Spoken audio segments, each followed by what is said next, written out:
And we are live? Maybe? There we go. There we go. Now we're cooking with fire. No. That sounds familiar. It's like a Midwestern. Apparently, that's something you start to say when you become a dad. What's that? Now You're we're live? cooking with fire. Oh. The other Although one your is, live would be pretty good. Yeah, that'd be. It's kind of appropriate. We Oh, are look at that. live. There you go. You're born. Look at that. I'm a yeah. dad now. How about that? You're live. Okay. All right. Well, All right. no, Well, we're live. what's the other one? When you pack something in the back of especially on top of like a pickup truck or even in your van or whatever, you have to tap it twice. And so that's not going Just to anywhere. make sure. No, yeah. You kind of pick that stuff up. Yeah. My dad was the king of dad jokes before it was cool. That's just how he talked. And he had New Balance sneakers. Oh Yeah. Have you seen there's the TikTok of the dad and the son that get dressed up like each other? Yeah. It's pretty good. Yeah. It's pretty good. I've seen a lot lately where women will announce to their husband or boyfriend, whatever, that they're going to be a dad by buying them like khaki shorts, a polo shirt, long white like tube socks, and New Balance shoes, because that's the official uniforms of dads. Yep. I think I only saw my dad in shorts like once though. He didn't ever wear shorts. He was I don't think besides when we went camping, like to Yellowstone or something like that, I don't even think I ever saw him really in jeans. He wasn't even a jeans guy. He would What wear. would he wear? Khakis like or something? yeah, Slacks? like slacks, like dress pants. He would Even wear. hiking? What's that? Even hiking, like out in the just kind of around. Yeah. Well, I mean, frankly, jeans are not fantastic for a lot of that stuff anyway. Jeans are stiff and they're, They're heavy. Yeah. yeah. But yeah, he would like golf pant kind of things, but yeah, he would wear basically business casual all the time, even on the weekends. And so, yeah. Sporty. Kind of, not I mean, there's a lot of sweaters. We used to joke because he had this like beige sweater, and for some reason, everybody for Christmas was like, "Oh, he likes that one," and so people kept buying them for him. So he had like 1 million of the same sweater, and I was so sad because I wanted one of them, but it got given away or something like that after he passed away. But yeah, it was just this like woven beige sweater, because he would wear sweaters and dress slacks and then like a dress shirt and a tie to work. He didn't do, at least I think he would wear like a blazer too. But then so he just had tons and tons and tons of these beige sweaters. That's my kind of style, because I like to not have to think. Like you guys joke that I have just a uniform of the same set of clothes. That's ideal for me. In fact, it's just simple. I'm not a big fan. I don't enjoy, the process of figuring out what to wear. Like, it's just one less thing to think about. So there's a thing called, I think it's called like Modular Wardrobes or something like that, where the idea is you have, I'm just throwing out a number, but it's a small number of clothes, like 10 pieces of clothes. And then they all match. And they're all interchangeable. So that way, you wear these pants, they'll go with any of your shirts. You wear this shirt, and I've seen it a lot lately, the Steve Harvey thing where he said, you buy the 5 suits. Oh yeah, and then you can I saw mix that and too. match. And I've been kind of doing that. I've been reworking my wardrobe since I've lost weight, and there are very few pieces that don't match one another very well. So most of it is, I can wear, the only things I wouldn't wear, I have like a beige hoodie, and then I wouldn't wear that with like my khakis, because then I would just look like a potato. But other than that, UPS driver. Yeah, right. Other than that, pretty good. Hey, everybody, welcome to VM Live. I think that's the longest time we've gone, about 4 minutes between talking and the actual introductions. I am your host, Jack Rollins, and with me, as always, the man, the myth, the legend and the founder of Visible Man, Mr. Jeffrey Hoffman. What's going on, dude? What's up, man? Not a whole lot, man. Just feeling a little blah. I'm feeling blah right now. You know, just not jazzed up. But we're on totally different time zones too. Like here it's 8 p.m. There it's 9:30 a.m. So we're like, you're getting caffeinated, and I'm just kind of ramping down. So yeah. It's been a weird like 2 weeks. I had there were a couple of sick kids here last week, and it's been like a rotation, so like you can see how it's going through the family. So first I had one, and then I had two home, and then there's still one of them's home that got it over the weekend, and so it's been kind of weird having, you know, and then all of a sudden now I'm responsible for, you know, medicines and those kind of things, and they're different names and stuff like that, which is confusing to me. So I can't just get the kid. I heard you say something different, like, oh, you got to take some of this. What the hell is that? Panadol or Panamax, something, which sounds like a VHS tape to me. But it sounds like a movie or something. Yeah. But no, it was so like in the States, I don't know if this is the way it is for everybody, or if maybe it's just a difference in age groups and how, you know, things. But like when we would get medicine, we'd get it in like the little plastic shot glass. I mean, that's what it really was. It was a shot glass. Like they're teaching us at 7 years old. Throw it back. You know, throw it back. One gulp, you'll be fine. And then like you'd fill it with a little bit of water to get the extra, and, you know, and so that's what I grew up with. And here they have these, they're almost, I mean, it's almost like a needle. Obviously, it's not a needle, but it's like a plastic, syringe injection thing. Kind of like, you know, what it reminds me of is like the things that you give when you have to give like your cat a pill. You know, have you ever seen those? Yeah. Like you put the pill in it and then you open the cat's mouth. And you know, it's very similar, except they don't fight back. So they as much take as medicine the cat that way? Yeah, and it was funny because the other day I was trying to get them. So like the way the medicine bottle, it's like a glass bottle, and then you're supposed to put the syringe in it. It's got like a, you know, plastic thing, and you stick it in there. Yeah, and like I was pulling it up, and I'm like, it's not going down far enough. So I kept kind of, you know, trying to shove it in there, and I could not figure out how to get the friggin' medicine out. And so I popped the plastic cap off of it so I could stick the syringe all the way down in and then pull it out. And then one of the other kids was here, you know, while I was kind of laughing, trying to figure out what to do as well. And it, you know, it wasn't the right way, but it worked. And then when my partner came home and she did the medicine, she put the thing in and then just flipped it upside down and then pulled it. And it was just like, wait, so like she put the syringe into the medicine bottle, because there's like an attachment like in the medicine bottle. Oh, okay. Okay. And then she flips the whole thing upside down. So the medicine, and I'm like, oh my gosh, I'm such an idiot. That's okay. Okay. I'm used to having like a tube or something that you put into the medicine or whatever. But yeah, I just felt like such a moron. Well, but, that's. Go ahead. No, that was it. That was pretty much. My car. It's going to sound different, but it's similar. My car has been not operating great lately, and it wouldn't start the last couple of days, and so I have a 5-speed. So I use a pull-out method. You like get it rolling, pull out the clutch, and it starts. And so that's how I've been taking my daughter to school. I'm like, all right, here we go. I roll it down the street. I roll it down my driveway, pull it up. I went into the car shop today and got a new battery, and bought it on my car. And then I asked the guy if he could give me a jump. Guy pulls up, and the owner comes out, and he's like, "You know, you could have used a new battery, right? That like to jump off of." I'm like, "Oh, I didn't even think about that." Like I got a whole juiced up battery right in my trunk. It's like, so to your point, I felt like an idiot. I'm like, oh, you can't swap out your own battery? I can't. I didn't have the tools with me, so I had like the car with the old battery in it. I could, so I brought it home and swapped it out, but I didn't swap it out in the dry. Do you remember when you used to just be able to open up the trunk and then take out the old battery and put the new battery in?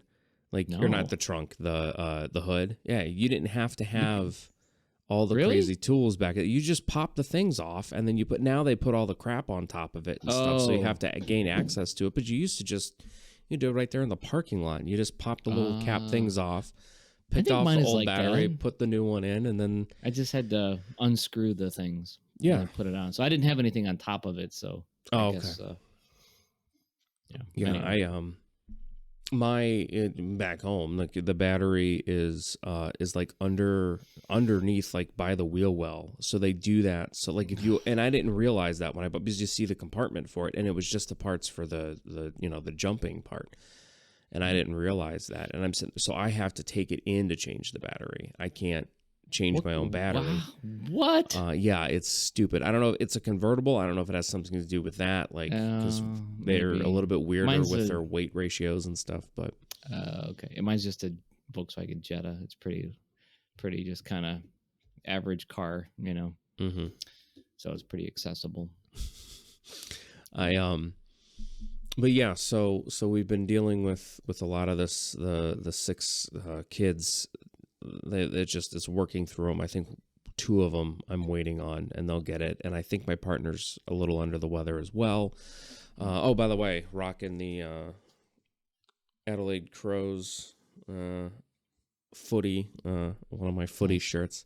We went to a local team, like a smaller league footy game last Saturday. And what is footy? Australian rules, like Australian football. Australian rules football, I think is what it's not rugby though. No. It's I'll see if I can send you some clips. It's crazy because it's there are a lot of weird rules. It's a weird mixture. It's its own kind of thing. You play it on an oval, so not like not like a soccer field or football. And the main thing is you have 2 long goalposts that you have to try to kick the ball through, and then you have 2 wider posts. So if you kick it a little wide, if you kick it right in the middle, you get, I think it's 6 points, and then if you kick it a little wide, it's just 1 point. Yeah, a lot of kicking. You can run with it, but you can only run with it like a certain distance, and you either have to kick it or you have to like bounce it, like dribble it.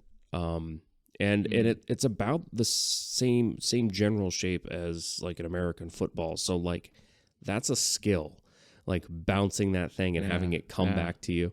It's also a lot smoother. So you see a lot of the ball flailing out all over the place. You can't throw it. You have to like hit it. And it's intense. It's a lot of fun to watch, and it's easy. Like you don't have to know all the rules to it's like soccer. You know what I mean? If the ball goes in the goal, it's a point. Like it's not that difficult to figure out. And we went to like a smaller local league. It was the Glenelg Tigers, and we sat out. They had like a grandstand, but then everybody else like sat out on the grass, and so we put out a couple of picnic blankets. Had not my first Australian beer, but West End was the name of the brewery that I tried that time, which is another real popular one over here. And I mean, you're right there. I mean, you can sit 5 feet away from where they're playing. And then in between each quarter, people go out and kick the footy around, actually out on the field, which is kind of cool. It was real local, and so that was a lot of fun to watch that. So sick kids, footy, and then I don't know how much you want to go into this, but obviously there was the shooting in Texas, and then it feels like 2 days before there was that one in the grocery store. And it's been a weird experience here because there's kind of a view of, like, I was talking to my partner about it this morning, because they keep talking about it on the news. And, I've stayed away from a lot of the news stuff about it. There are victims and they should be honored. But other than that, like I don't feel like I need to know every single detail Same with like the Johnny Depp Amber Heard stuff. I mean, like there's a lot to it, and there's a lot that's important, but like I don't feel like that's gonna affect my life. And it's just, I mean, this isn't the official view of VM or anything like that, and I want to just put that out there. But like, obviously, nothing's changed. We keep saying stuff needs to change.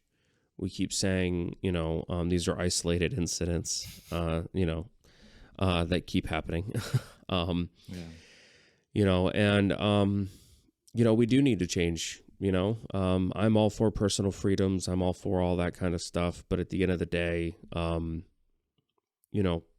bunch of kids just died, basically for everybody else's rights to own firearms that they don't need. And I'm like a kind of a gun person. I haven't owned any, besides like I have my grandpa's, it's like a World War II Japanese rifle.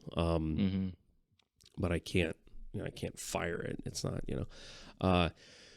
but I've shot guns, I've hunted, I have a bow. So like I'm aware of the community. I'm from, Jeff, you're, pretty close to where I'm from. You guys probably back in the day would refer to like our parts as almost down south.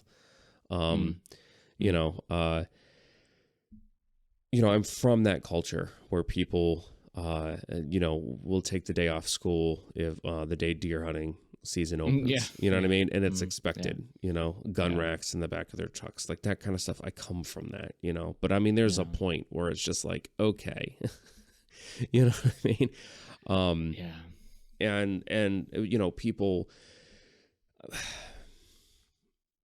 the frustration for me comes from the changing of what the argument's about. And you see a lot of people talking about, well, it's not the guns that are the problem, it's the people that's the problem, But like, I don't know, like if you had some dude that was, running around hitting people with a hammer, that's not what the hammer's for. You take the hammer away. You don't sit there and try to figure out the psychological issue behind why he's doing it. You just take the freaking hammer away. I don't understand. I don't understand it. And then over here, it feels like there's a lot of defense and, I feel like I'm defending things that I don't need to defend. People have come to me as like, oh, the American, like, hey, I'm an expert on politics or gun control or any of these things. Like you represent America. Yeah. Like I'm, And it's like, well, obviously I think they should be, they should take the guns away. Like, I don't know, I'm not even saying all guns, I'm just saying, let's take away, rifles, take away these things that are not like, they're pointless, they're cool. I mean, I've shot a couple of these things. They're cool, but, they're pointless. And, but then after that, there's, getting messages on Instagram and stuff where it's, like maybe they need to do this or do this. And they're the constant, gun debate stuff that I've already agreed to. So it's like, I'm not really sure why you're sending me this stuff because I've already stated my point. And now it kind of makes me feel like you're trying to prove an argument that we weren't having, because I agreed with you. And then I start to get defensive, and, one of, somebody that my partner knows, I'm trying to keep things as vague as possible because it's not my story to tell, was assaulted at outside of like a grocery store. Somebody like tried to rob her, and my partner said to me, well, I guarantee if it was in America, that person would have a gun. And it's like, no, there's a pretty good chance they wouldn't. The person robbing, doing her, the assaulting, yeah. And there is that. When you travel outside the U.S., people think of all of us as all of us have large trucks. All of us have, I don't know, all we have is McDonald's every day. There's a couple TikToks about like what it's like to be an American. You wake up, you only put in your short 16-hour days, and then you bring your work to home. It's just like there's a stereotype, and it's sad. A lot of them are accurate. But, I don't know. Guns are, they're They're more likely to have one over here, but not everybody has one. That's for sure. No, in fact, most people don't. We're going to go to break, and we'll continue this conversation when we get back. And we're back.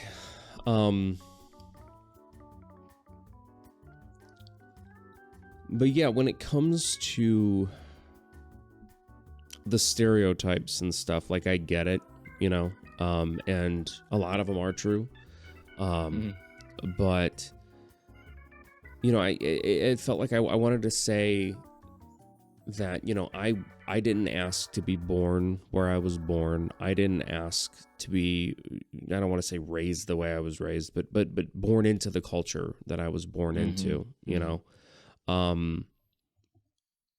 and it seems like everywhere else, like if I were to sit there and point out, and I learned my lesson, point out things that I think are silly or weird that Australians, for instance, do. It's, hey, you're insulting me, you're insulting my country. Like, why do you? And then, but it's okay to do that to us. It's the same. Yeah. I was gonna say it's a caricature. It's like if you go to any country and basically apply not a prejudice, stereotype, whatever you want to call it. You say everybody in this country is like this. It was interesting traveling to when we went to South Africa, and people, we came across as American because of the way we talk and dress and stuff, and people were like, "Oh, what's it like over there?" And everybody would apply the same kind of stereotypes, like guns and cowboy hats and trucks, and it's kind of a caricature, but it's true for some people, but. It is true, and there's truth to it, but the majority, and it's when we discuss where we come from as far as why America kind of became what it is and what its birth was and that kind of stuff, it's hard to kind of explain the Constitution and that kind of look, you got to remember who came here. The people that came to the States were generally the rebellious, the ones that were anti a bunch of different things. And so you get all these people from different cultures leaving another place to come here, there's a rebellious nature. There's a distrust for the government that's in our nature, And so trying to kind of explain that to people, it's like they just don't get it. And then the weird thing for me is that I partially, I am agreeing with, in this case, like the fact that there are too many guns. Like it's just unnecessary. And we haven't changed, anything really, anything severe anyway, in any way since Columbine, and that was 20 years ago or something like that, maybe more now. Yeah, it might be more. That kind of stuff, there's a lot of thoughts and prayers. And while I think there is a place for thoughts and prayers, I'm proudly Christian. That's not all we should be doing, and we're not doing enough. And so on one hand, I'm thinking that, I'm agreeing with that, I'm saying that, but on the other hand, I feel I get defensive. And I'm sure part of that's a me thing, that I just need to sit there and I don't know, let it happen or walk away or just say like, this conversation serves no purpose. Like, I don't know what I'm supposed to do, but I get defensive, and then I'm sitting there like almost arguing for, because I'll sit there and I just, well, they're not going to do it. They're not going to take the guns away, and well, why not? And it's like, I'm not, I mean, this is what's in the Constitution, this is what's in, with the lobbyists and the NRA and that kind of stuff. This is what people believe. Like, I can sit there and say that I want it to happen, but like, has it happened? No. So for me to sit there and say it's not going to happen, it's not that I have some weird insight into the United States. It's that I've lived here and I'm aware of the fact that they haven't done anything.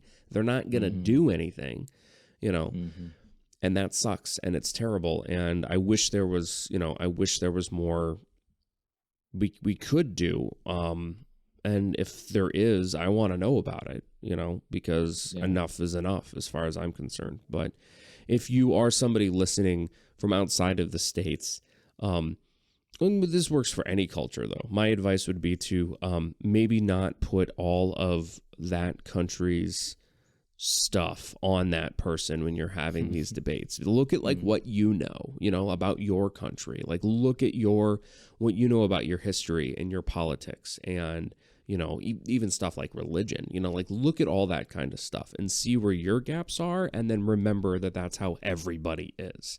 Like we're all just trying to figure it out, man. Like 99% of people in the world right now are just trying to put food on their table. They're just trying to, if their parents, make sure their kids' lives are better than theirs were, and that's where we can come together on this kind of stuff and maybe not blame the guy who's clearly not part of it. Like if I was a gun-toting, I've owned a truck. But if I was like a gun-toting, sure, but I'm not sitting there disagreeing with you. Like I'm agreeing with you. So where's this conversation going to go? And so that's been frustrating. And I've noticed that with a couple of other things. Well, like he's an American. What does he think about it? And I'm like, I don't know. Do you get that a lot over there? Yeah. Yeah. I've had to what do they explain the entirety of Donald Trump so many times. How do you do that? I don't know how to do that. Yeah. And that's a weird, it's like they expect you to be 100% aware and up on all the various different things. Like I don't sit around and watch the news all day. I especially now, I have my little, I listen to Up First in the morning, and sometimes the daily from the Times. And then I am just kind of Reuters and some like hyper local stuff. Yeah. But like I don't sit around and watch CNN all the time. I don't watch the pundits. I don't watch the debates. I don't watch any of that, and nobody else does here because it's not even on. Their election cycle over here was like 6 weeks long. It was wonderful. That's awesome. And then you hear people like, "Oh, we're exhausted," and then like on election day, because that was also on Saturday, I think was election day. God, 6 weeks would be amazing. Oh, it was great. They had their guy like CNN has, who comes out of the closet once a year, like with his board that he can touch and he explains everything, and there were all this new technology. And it's like, oh, that's so cute because we've been doing that for, but, like they do their stuff. And, it was interesting how similar it was, although I will say, because the prime minister lost, like his party lost. It's a little bit different how they do stuff, but he stepped down like that night. He just seated and walked away. Yeah, he thanked everyone like a grown up. Yeah, he thanked everyone. He, wished the new guy good luck and all that kind of stuff. And then he went home and that was it. And it was like, that is so nice. Because I remember when that happened here, I remember just sitting there at home and I was watching it and I just went and I'm going to mark the episode explicit just because of this, because it's important that you hear the word. And I just thought to myself, I was like, fuck me, like this is shit, because I knew that when people down under woke up, I'd start getting questions, and it was like, they go, well, why did how? I don't know what proposes or gets people to be that way. Like I'm not a sociologist or a psychologist. I don't know what those people were thinking when they thought, like, let's storm the Capitol, like this is a good idea. I have no idea, at least the end game. Because in my head, I'd sit there and go, if I did that, there's a good likelihood I'm going to get shot, and I'm not really a fan of that. And I just remember being like, oh man, this is not good. It's like, embarrassing. This is just not. Yeah, this is embarrassing. And then over here, like the prime minister was at a pub, and some dude was drunk and yelled at him. Like that's it. And then he was, I don't know if it was the old prime minister, the new prime minister, or somebody else who was also running for something. Somebody egged them. Like they walked up and smacked an egg on her head. Yeah, and I'm like, that's I mean, that's obviously terrible and you shouldn't do that. But it's hilarious because that's such an old school like insult, you know what I mean? And it's harmless. And B, like, it shows, you know, you're not going to storm the Capitol. You're just going to throw an egg at the guy, you know, and embarrass him on TV. And that's hilarious. And I'm all for that. But yeah, it was just, Yeah, I've talked to my daughters about, all right, where am I moving to? Because this is getting embarrassing and scary. The direction. I hear South Australia is pretty nice. That's what I hear. Great walking, parks everywhere. Fantastic walking paths, multi-use trails, couple of breweries. If you like Asian food, a lot of Asian food. And that's awesome.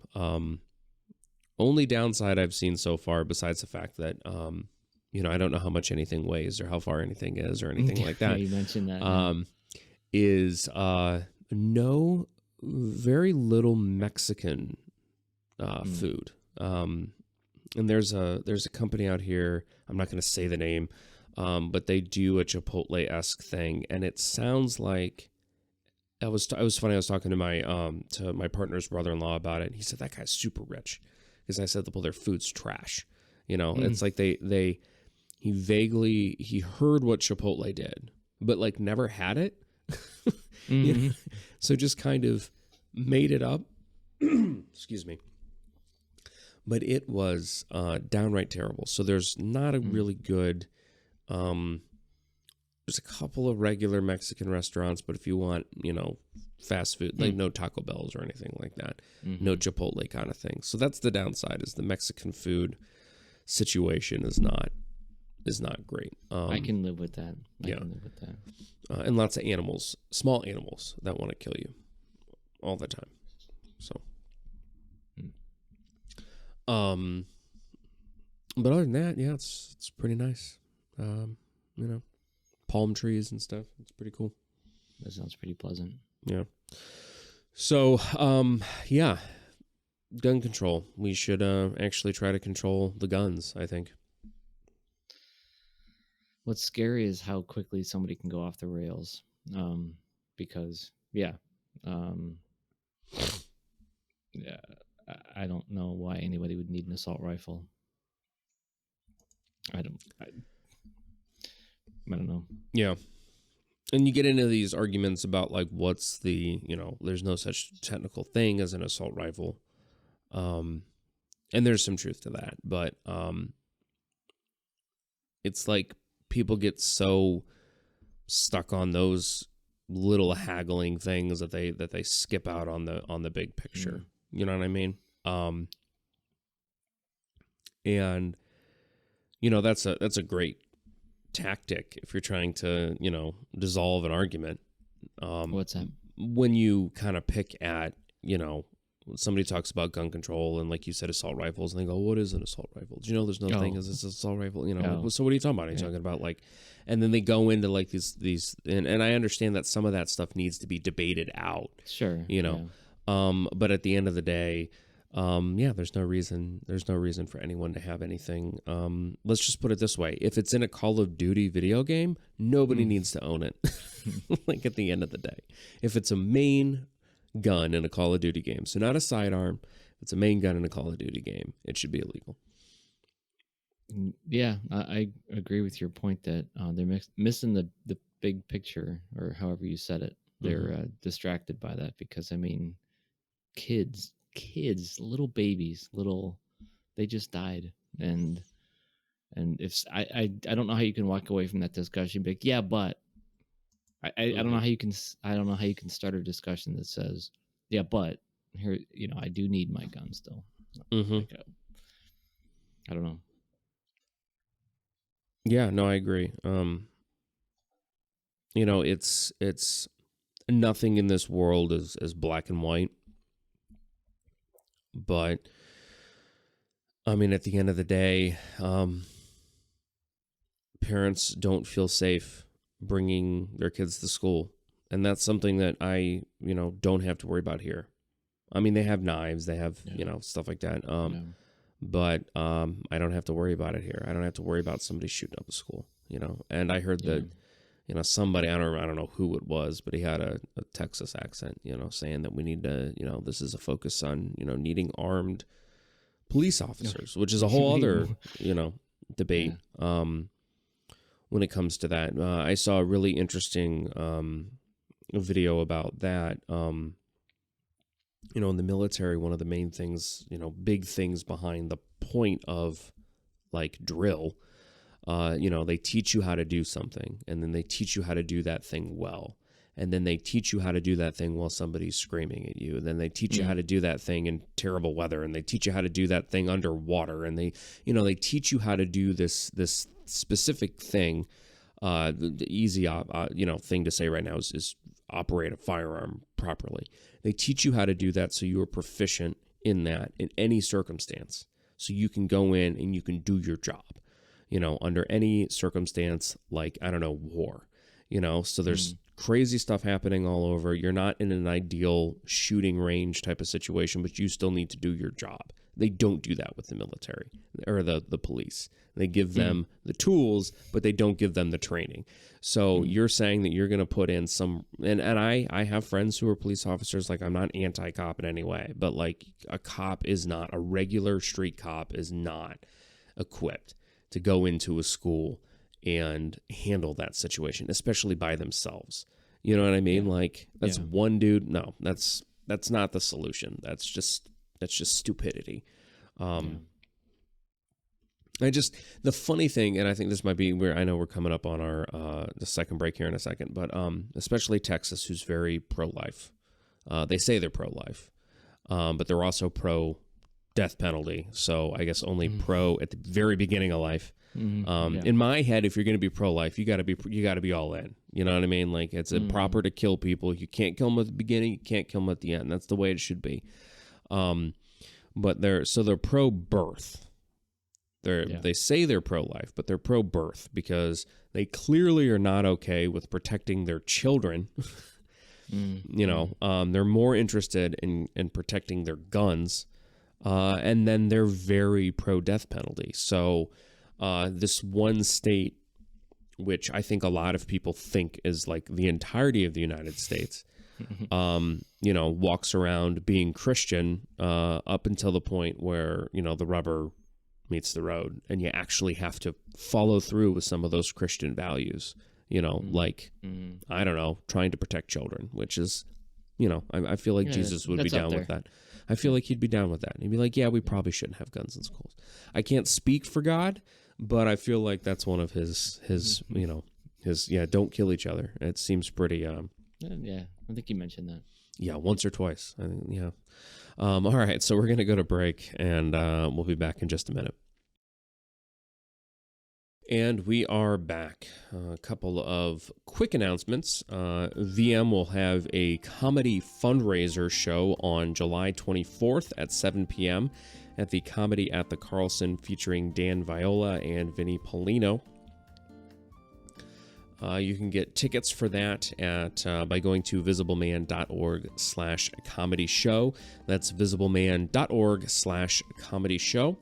As far as server stuff goes, VM holds weekly voice chat hangouts on Mondays at 7 p.m. It's a great way for men to connect on something other than via text. The gamer section holds weekly hangouts on Fridays at 9 p.m. Come hang out, play video games, stream and or talk about video games with your fellow VM gamers. And as always, VM Live is on Thursdays at 8 p.m. Join the server and take part in the show. As a reminder, all times are Eastern and all events take place on the Visible Man Discord server. The link for that will be in the show notes.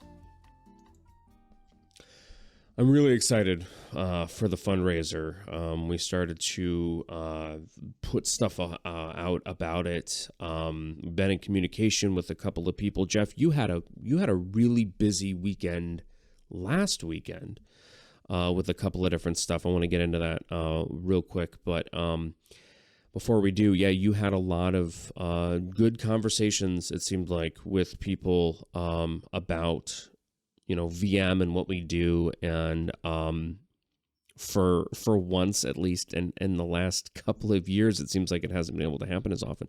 You've been able to have these discussions in person, so they can see you, they can see what we do, and I think that is incredibly awesome. So over last weekend was a big kind of weekend for VM, or at least big Saturday. I think you did everything on one day. Yeah, I think it was all on.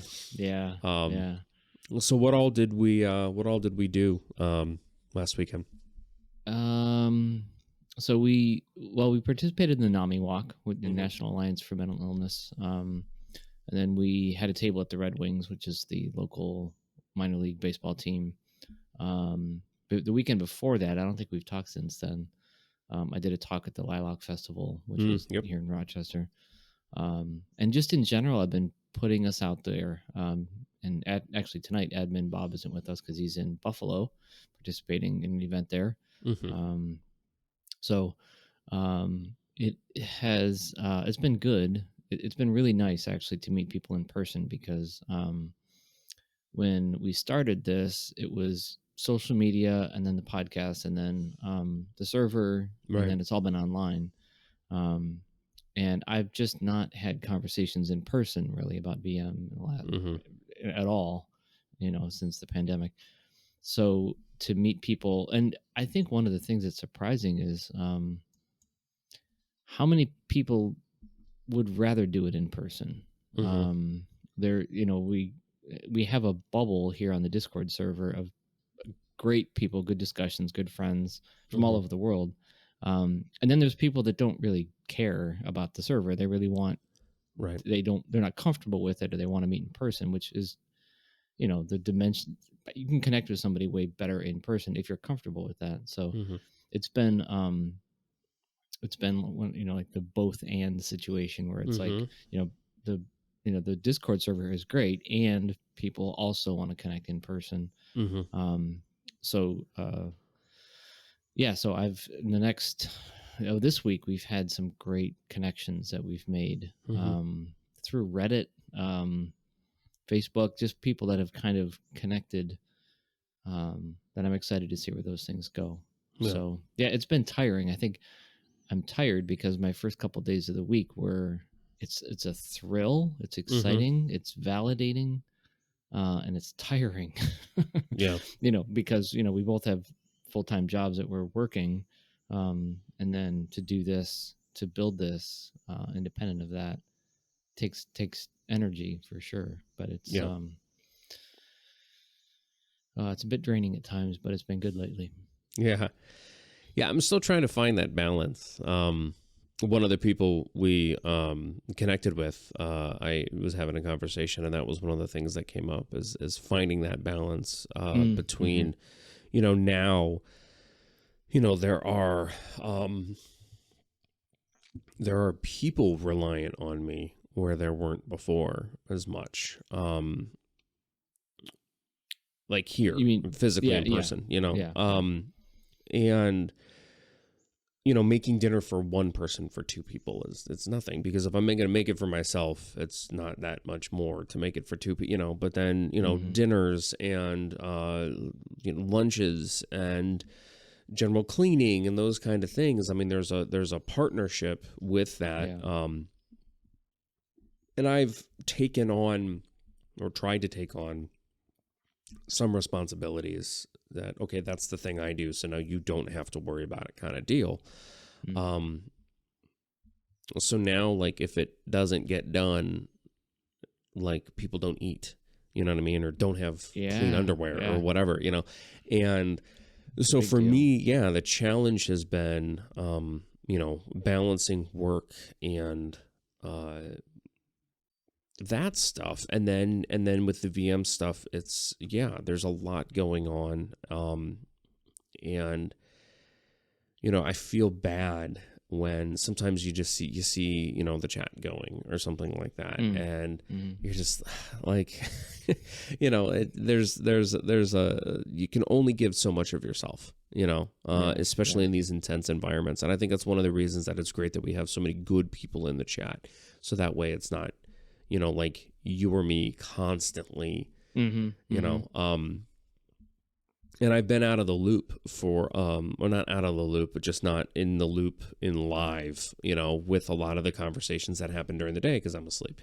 But one weird benefit or positive thing I've seen from me being here is that, I'm just sitting at my desk during the day, is that we've had some people who have not been able to sleep or whatever. And whereas it was harder to have somebody that was there, like I am. And so like I'll have conversations with people at 4:00 in the morning that nobody else would have had just because, it's 1:00 in the afternoon for me. So it's not that big a deal. Yeah. But yeah, it's challenging to find that balance, from the three things where it seems like there's, your job, your family, and then, VM where there's, I'm a freelancer. And so people say, oh, as a freelancer, you get to have, you're your boss. And it's like, kind of. Instead of having one boss, that you would have at your job, I have like 6 because all of your clients are the most important client. All of them want their stuff yesterday, and so there's that stressor of we need it now. And then you have that same stressor with your home life, and then another stressor with VM, and it's a lot. And like with you, your children are older, and so while it may not be as much day to day, I don't know, but I doubt you're making your daughter's lunch, or washing their clothes, stuff like that. You're probably letting them, but like their stuff is more complicated. It doesn't come up as much, but it's more complicated, I imagine, because they're older, more expensive, like it's kind of like with Christmas, when you were a kid, you asked for 5,000 toys, and then when you got older, you didn't ask for as many toys, but the stuff you asked for was considerably more expensive than the $30, crap toy that you asked for when you were a kid. So I feel like maybe there's a different stress with that too, is that like when one of your daughters comes to you for help or something like that, it's going to be a heck of a lot more complicated than, with me. And it's just like, well, you just take the batteries out and put new batteries in. Yeah, that's an accurate description. I mean, when the kids were younger, it was a lot more hands-on time. And now it's, they're both over 18 and one of them's in college. So, they just need less hands-on time. So yeah. And yeah, you've got a different challenge because it's hard to balance all of it. Because the kids you're around are very younger, so they need a little bit, and there's more of them, so they need more hands-on time and more of your energy, and it's a lot to balance. It really is. Yeah, I'm figuring it out. It's I think I'm figuring it out. I think you are. I think you're doing a great job. Thank you. There are times where you just want to sit there and be like there was an issue with finding the right socks yesterday, and you just want to sit there and be like, will you just put on some damn socks? It doesn't matter. It does not matter. Just put on some, who cares? Okay. This is one day of your life. You have 15,000 pairs of socks. I know you did because I watched them last weekend. So I don't know what the problem is here, but just put on and learning to not say that, learning to have that patience and it takes a toll. It takes energy to not say stuff and just create that space for them to experience what they need to do. And you go away and you swear at the wall. And you come back in and you just take a deep breath. It's hard. It's very tiring. Yeah. And one of them was they're doing some sort of cross country thing in gym, running, or PE, and I don't know what. You have to grab a peg or something and show it to a teacher to probably show them that you ran all the way. I don't know what it is, but it's not that big a deal. It's just run, but super nerves. And there was, almost to tears this morning. And it was just like, I don't know what to say to make you feel better, but like at the end of the day, you're just running with your friends. Like, don't overthink it. And that's what I ended up saying. Like, don't overthink it. You're running with your friends. It doesn't matter. It's PE class. badass. Like nobody, like it doesn't just but the pressure run. they put on themselves. Yeah. It's the same pressure that we would put on for whatever you think is the biggest deal. Mm-hmm. Like it's the same. Yeah. Same magnitude that rests on them. Yeah. And I'm trying to find a way. I'm not really sure how to, and I'm not sure anybody does. You're just kind of winging it, but I'm trying to find a way to acknowledge that pressure, without belittling it, but also to you got to get moving, It's so hard, man. Yeah. It's so hard. It's like I figured it out. Yeah. Like with breakups, I think we've talked about this a little bit, you sit there and you see a kid who's 15 going through his first breakup, and you're like, and in the grand scheme of things, this doesn't matter. Like it doesn't matter. We all remember our first love and all that kind of stuff, but generally, unless something really weird happened or terrible, like we look on it fondly as adults. Like, yeah, that was, I remember the girl, and it was, and that's fine. It is what it is. But like we know that it doesn't matter in the long run, like at all. But that child or that teenager at that point,